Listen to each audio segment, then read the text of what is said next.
Par où pourrais-je commencer? Que devrais-je vous transmettre?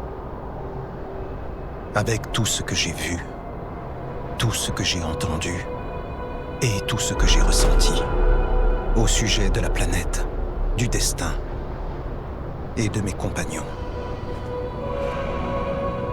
Je vais tâcher de tout vous résumer. Midgar, la cité Mako. Cette ville géante était dominée par la compagnie Shinra, qui gaspillait le sang de la planète, la rivière de la vie, en la puisant pour la transformer en énergie Mako. La planète agonisait, mais la plupart des gens n'entendaient pas ces cris de douleur.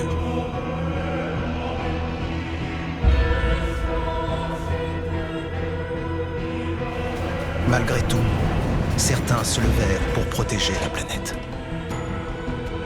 Des rebelles anti-Shinra, Avalanche. Ils engagèrent Cloud, un mercenaire ex-soldat de la Shinra. Et grâce à son aide, ils firent exploser le réacteur Mako numéro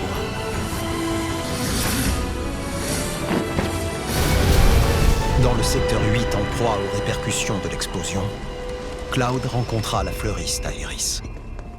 Celle-ci lui offrit une belle fleur jaune. Une fleur qui symbolise les retrouvailles. Après ça, les rouages du destin se mirent en marche. Les rebelles d'Avalanche, forts de leur première victoire, planifièrent l'explosion du réacteur numéro 5.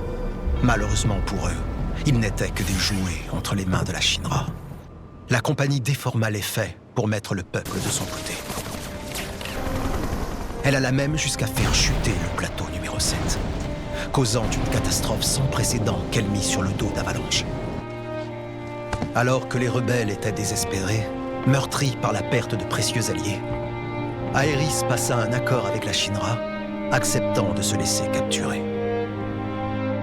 Car en fait, elle était la dernière survivante des Cetra, le peuple pionnier de notre planète.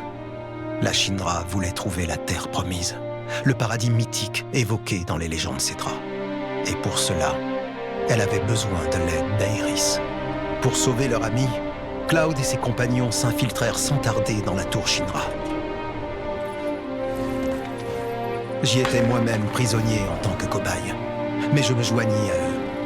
Et ensemble, nous parvînmes à libérer Aeris.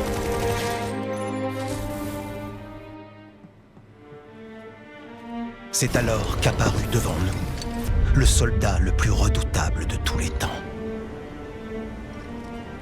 Le héros légendaire, Sephiroth.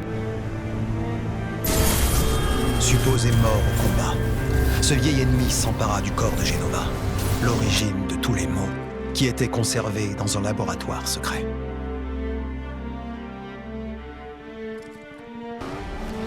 Nous nous échappâmes de la tour Shinra, combattîmes sur l'autoroute et réussîmes à semer nos poursuivants.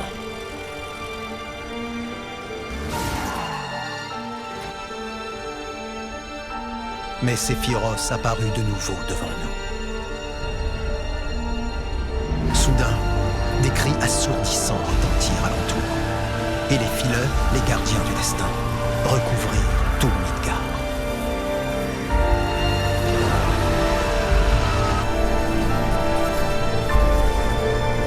Devant le mur du destin, Aeris nous avertit.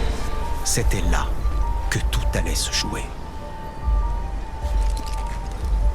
Nous découvrîmes que le chemin parcouru jusqu'alors était celui que les fileurs voulaient nous faire suivre. Désormais, nous devions décider.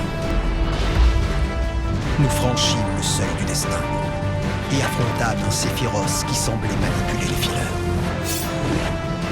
Quand Cloud abattit son épée porteuse de tous nos espoirs, il nous libéra de nos chaînes. Par cette victoire, nous étions sortis des rails de la destinée. Nous quittâmes alors Midgar, vers une plaine aux espaces enivrants. Et à partir de là, un nouveau voyage débuta en direction de l'inconnu.